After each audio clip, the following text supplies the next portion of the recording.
Alright, we heard you loud and clear. You want more games to steal mechanics from? We'll give you more games to steal mechanics from. Hello and welcome to What is Tabletop, where I, Frank, and usually a co-host named Charles, talk about all things tabletop. Today, in the What to Steal From series, instead of talking about a new release, let's talk about one that's been around for a while, that many games have already taken the core of and modified. That's right, we're talking Blades in the Dark, and the Forged in the Dark system as a whole. John Harper has been quoted as saying he wanted to make Blades in the Dark very hackable, meaning it should be easy to add things, take it away, do whatever you want with it. That's how we got the Forged in the Dark system. For those of you who don't know, Forged in the Dark is basically just taking the existing framework of Blades in the Dark and modifying it as you see. It's most popular with Power by the Apocalypse games, which originally came from Apocalypse World. In fact, Blades in the Dark originally was a modified version of Power by the Apocalypse, but enough of the history lesson. Let's talk about the mechanics to steal from. We will be talking about 5 games that all stack on top of each other, adding new ways to use the already well-done mechanics in Blades in the Dark. But before we do that, like, comment, subscribe, tell us, do you want more of these videos? If you do, let us know what system to cover next.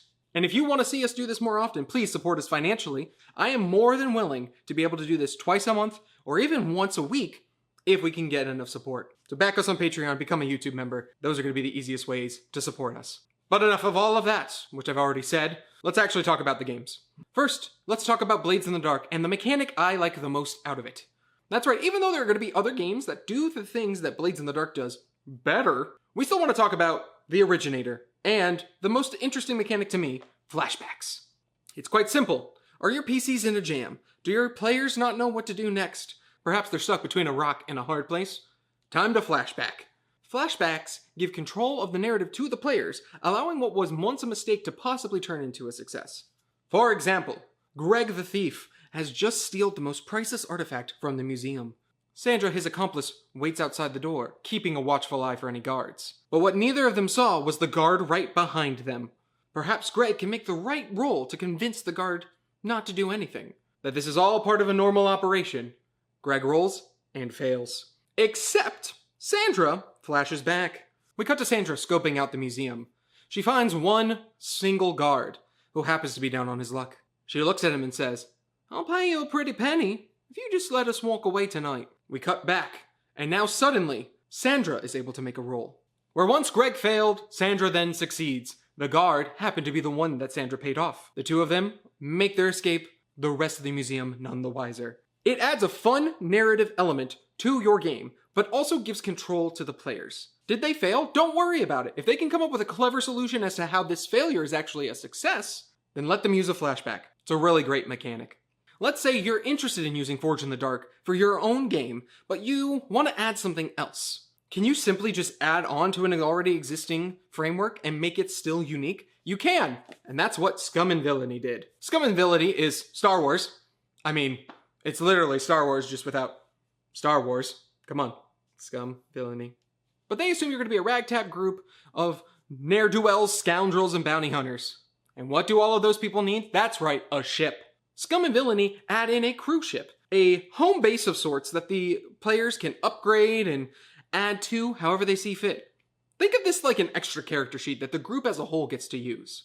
It's a great way to add more thematics, right? You're focusing on the ship, you're focusing on maintaining it, upgrading it, using it to your benefit as a crew, but you're still keeping the same core mechanics that Blades in the Dark has already found to work pretty well. But perhaps you want to come up with your own custom playbook for Blades in the Dark. Perhaps you want to make it unique and stand out. Let's not just have the rogue, but sci-fi. Not just a wizard, but not a nerd. Not just a fighter, but cool. It can be very difficult to make these core classes more unique than the base game already has. Enter Hack the Planet. Judging by the name, that means you could probably hack a bunch of stuff, right? Exactly. But it adds an extra element that you might be surprised about.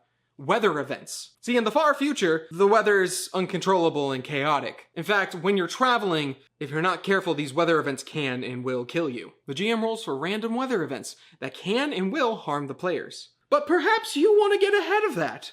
Perhaps you, the players, don't want to hear it from the GM. So they have the playbook quirk. That's right, you, as a player, can control the weather. So not only did they add in an extra system, weather events that can appear out of nowhere, but they also made a playbook, a class, that harnesses that power. This is another great way to take an existing framework and make it your own. Add something, and then modify what is already there to adjust for it. But let's talk about the core gameplay loop. Normally, in Blades in the Dark, you plan for the mission, execute the mission, and then escape. So during downtime, the PCs have a little bit of things that they can do. However, in Beam Saber, there's some extra things they get to do. Beam Saber adds in an additional cycle that really makes the core gameplay loop feed back into itself in a fun narrative way. In your downtime, you cut loose, meaning one player and another player take the time to bond and find some connections with each other. Once the two PCs have properly relaxed and cut loose, they both recover stress, or the health system in Forged in the Dark games. After cutting loose, you build a connection. During the connection phase, you build beliefs amongst the PCs that you can then use to gain XP from. These beliefs don't have to be positive things. In fact, negative beliefs are just as fun. But why would you do this? Why would you build these beliefs? XP. By feeding into these beliefs as your players, by either being the player that proves the belief right, or by assuming the belief on another player, you gain XP. And this obviously allows you to level up your character. Of course, now that the connection's been built, we have the assist phase. This is during your main encounter, when you are out with your team doing stuff. You can assist or spend stress to help your allies. Because it makes sense, you've just spent the time connecting and building bonds with these people. Obviously, you should be able to then exert yourself in order to help them more. Now obviously, once you've exerted a lot of stress in the assist phase, you're going to need to cut loose. And as you can see, a core gameplay loop has suddenly formed. This already adds on to the core gameplay loop of downtime, encounter, and escape, which then fully fleshes out the game you're already playing. Now let's get to my favorite part. That's right, this is my favorite mechanic from any Forged in the Dark game. It's so good, I'm stealing it for every single version of Blades in the Dark I play. And of course, it comes from Wildsea. That's right, I have a physical copy. In Wildsea, you're on chainsaw boats that float above the trees. It's really cool. You could be plant monsters and a lot of other stuff, but that's not what we're talking about.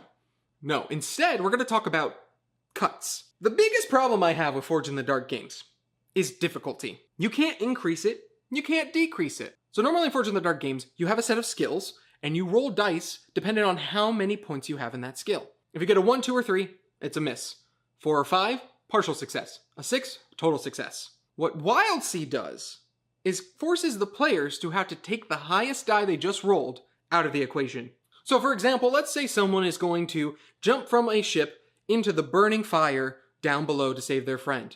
That might be very noble of them. And with rolling 5 dice, they are most likely to succeed. However, you as the GM know, jumping into fire in Wildsea is a dumb idea. So you're going to call for a cut 2. They're going to roll their dice and get rid of the 2 highest results. So now suddenly when they had a 6, it goes down to a 3. They knew the consequences, they knew what would happen, but they chose to go through with it anyway. And now you've introduced difficulty to Forged in the Dark games. I didn't mean to throw you, I'm sorry.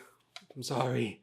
So I honestly think the cut system works really well for these kinds of dice pool games. And it's something I'm going to use regardless of what system I'm playing. But those are just some games that add mechanics on to the already well done Forged in the Dark system. Tell me, are there any other games I missed that have great mechanics that we should talk about? Perhaps there's another series you want to see me go into a little bit more. Let me know in the comments below. And before you say it, I know what you're thinking. How come we didn't talk about clocks?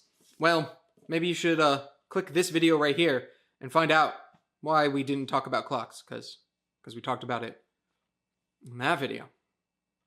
Now you know what time it is when I was filming.